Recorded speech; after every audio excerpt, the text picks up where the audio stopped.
I'm Victoria Whicker. I'm a pharmacy student at Butler University, and we're here today at Brownsburg Fire Station with Sean Atkinson. How are you doing today? I'm doing well, thank you. Great. Now we just have a few questions for you today, but I just want to thank you for your time. And we are just here to learn more about naloxone and the activities you deal with on a daily basis as a firefighter. Sure. So my first question for you is, how long have you been a firefighter? I've been with Brownsburg Fire Department for right at 20 years. Okay, wow. Well, that's great. And we and the community really appreciate your service to all of us. Thank you, I appreciate that. And now I just have a question about what is naloxone? And I know you use it on a daily basis here, but could you explain the drug to us? Sure, yeah. So naloxone, or on the street we call it Narcan. And what that drug basically does is it covers the pain receptacles. So when somebody takes an opioid and they overdose on that, that's what absorbs that drug. And so when we give them Narcan, the Narcan blocks that. So it basically takes them out of that overdose. And then my other question for you, you've been here 20 years, so I'm sure you've seen a lot. And how there been any trends in the change of use with Narcan over the time, or increasing, decreasing? What have you seen with that? Yeah, so in my 20 years here, roughly about 10, 12 years ago, your overdoses were more your 20s and maybe even your early 30s age group. Within that last 10 to 12 years to today, we've starting to see them get into the teens, the teenagers, your 13s, your 14s, your 15-year-olds.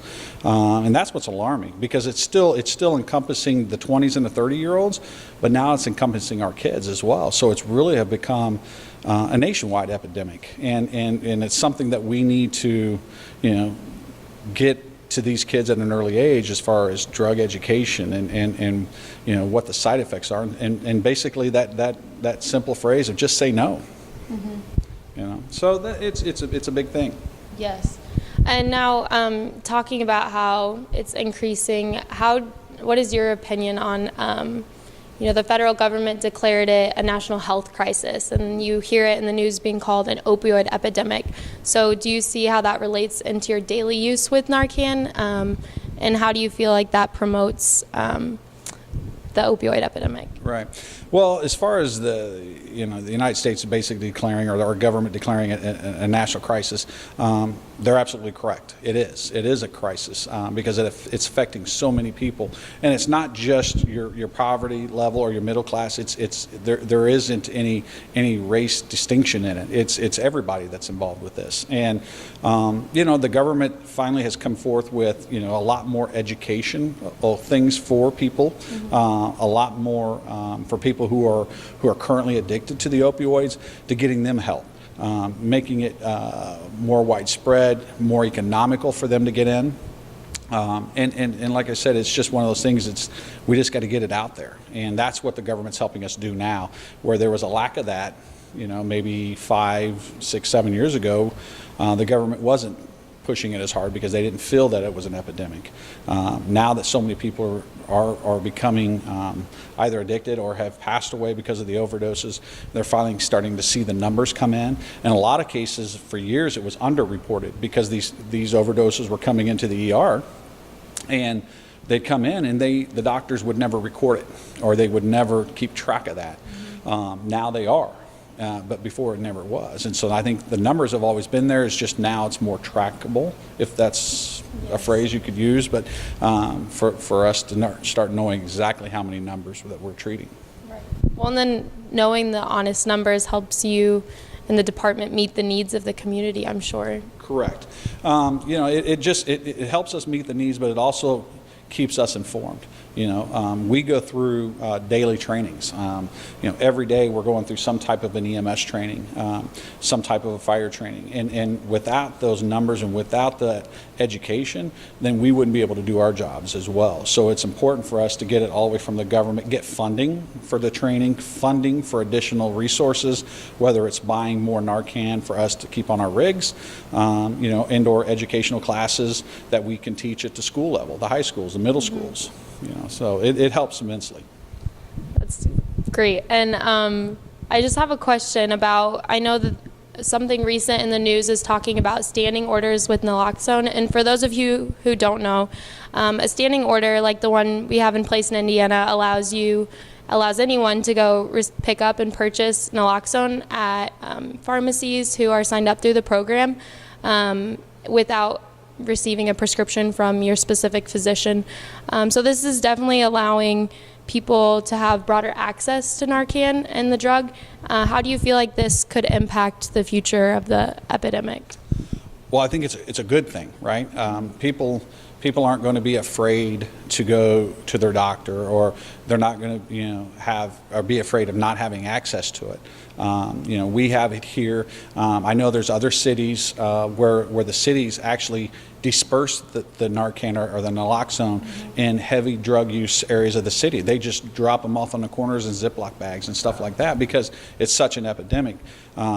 But we have to be careful with that aspect of it because it's that dichotomy, if you will. If we start putting it out there more for the drug users and pushers to have, then we're encouraging them to use more drugs because they feel in the back of their mind, well, I have this safety net that's going to save my life if I overdose. So we have to be very careful. There's a very fine line in that we make it too easily accessible, then that comes about. If we keep it accessible, but on the terms of let's get you in an educational class, let's get you in maybe rehab, let's get you some additional information along with assigning you the Narcan, then I think we're killing those two birds with one stone, if you will, because we're doing the educational side of it, but we're also helping them as well.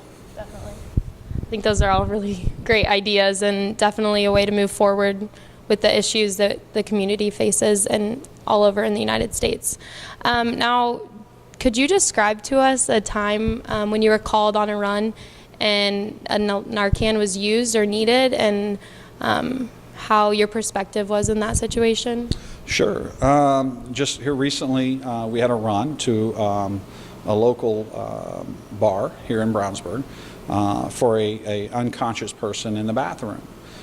This run came out roughly around, 12:30, 1 o'clock in the morning. We get there, and all the information that we had was that it was an unconscious person. So we get there, they escort us into the restroom, and here's this gentleman who's 21 years of age, and is unconscious, at that time not breathing. And so we do our full head-to-toe assessment. We check him out, and we find out that it was an overdose, right? And so then we administer our Narcan immediately, to save his life. And so that's just one of many that we go on. And for us first responders, we really have to be diligent in doing our assessments quickly because time is of essence. Obviously, if they've overdosed, they're not breathing or they're seizing, and that type of thing. So we have to do it very quickly, determine what it is. And a lot of times we get help too by the bystanders if they're forthcoming in telling us, hey, is your friend, did he do drugs? Did he or she, is a known drug addict? Because that helps us. We're not here to arrest them, we're here to help them. And so that helps quite a bit if they're upfront and honest with us. A lot of times they're scared. They don't want to do that because they think they'll get in trouble. And we're very quick to tell them, you're not going to get in trouble. This is valuable information that we need. Right. So it makes our jobs a little harder on that aspect of it. But that's just a typical run for us here recently. And unfortunately, they're getting younger and younger. Really tragic. So you definitely deal with the front end of these situations, especially in overdoses and when you do need to use Narcan. Have you ever seen a happy end to the story or ever followed up with somebody that you did have to resuscitate and use Narcan with? Yes. So while they're still in the hospital, we can call. With HIPAA rules and violations and all the HIPAA things that are out there, we have to be careful with that. But a lot of times we can call and just say, hey, we took patient X in. It was an overdose this morning, at around 2 in the morning. Can you give us an update? And a lot of times they'll say yes. They're recovering. They're doing well. It looks like it's going to be a good thing for them. And sometimes if we go back to the hospital, our medic trucks, they'll stop in their rooms and check on them and that type of thing. It's very rare that we ever get them to come back here. Every so often, the parents, typically not the patient itself, will stop in and tell us thank you, and that goes a long way. Typically for the patient to stop in, they usually have gone through rehab and that type of thing, and sometimes, but it's every now and then we get one. I'm sure that's difficult because for every one verbal thank you, I'm so confident that there's 100 that went unsaid. You Right. guys do such great work. Yeah, so we don't have classes as of right now, but we have information. So basically, they can stop in to the firehouses, to our headquarters. It's online. You know, the state of Indiana has their own website now regarding naloxone and the opioid overdoses. So there's a lot more avenues and a lot more ways to gain information if they wish to have it. And like I said, if they just want, if they don't have a computer, they don't have Wi-Fi, or they don't have a means to do anything like that, it's just a simple stop in here, and we'll print it off for you, and we'll give you the information, and we'll sit down and talk to you and put you in contact with the people that you might need to help you. That's what we're here for. You know, like I said, I've been in this business for a long time, and you don't get into this type of business to become rich. You don't get into this kind of a business because of you want people patting you on the back all the time. You get in this business because you enjoy helping people. That's the whole nature of this game, is to help as many people as you can, and you hope within your career, however many years that may be, you hope that maybe you've changed 1, 2, 3 people's lives for the better. And if that's the case, that's a successful career. You've helped that many people. So that's why we do it. We're here to help in any way we can, whether we're on duty or off duty. We're here to do that. That's incredible. I don't even know what to say. And now, do you mind showing us how Narcan works or what it looks like? Sure. So naloxone comes in a vial like this, and you can see where it says naloxone right there, and it comes with an applicator. And so with the applicator, you just screw this in, such as like this, and when you're with the patient, you put the nasal, and you just you want to empty this tire out in half, so 1 in each nostril, so half of it in each nostril. And when you push it out, you'll see it spray. See? Now that's water. It's not actually naloxone, but it just helps show that you do half in one nostril, half in the other. And then within just a minute or two, you'll start to see them start to come back around, and usually in about that 4 or 5 minute mark, they're really coming back in. So do you feel that someone who knows somebody who's struggling with an opioid addiction, if they were able to pick this up at a pharmacy, do you feel they would be able to use this easily if need be? Oh yes. It comes with the directions in the box itself on how to put it together. I've seen 10, 11, 12-year-old kids put it together in a matter of minutes, maybe 30 seconds to a minute, without directions. But kids, they have a tendency to know how to take things apart and put them back together fairly quickly. Adults have a tendency to be a little slower, but even still, no, it's all joking aside, it's fairly easy to put together and to use. And like I said, you just got, the biggest thing is just understanding you put half in each nostril, and you'll save that person's life. Well, great. Thank you very much for showing us that. You're welcome. All right, Sean. Well, we just want to thank you so much for giving us your time. We loved learning from you, and I'm sure all of our viewers at BU will as well. Naloxone and Narcan is such a topic that's in the media so often, and sometimes it's hard to get to the bottom of it. So coming from a first responder, we really appreciate your perspective and everything you have to share on the subject. Well, thank you very much, and for all the kids out there and the parents out there and everybody else. Everybody, it's a very small world, and people are affected by this, and please don't be hesitant to step forward and try to help that person that you may know, whether it's a college friend or a family member. Get as much education as you can via online, via phone calls. Really get as much as you can and try to help that individual before it's too late. Thank you very much. Thank you.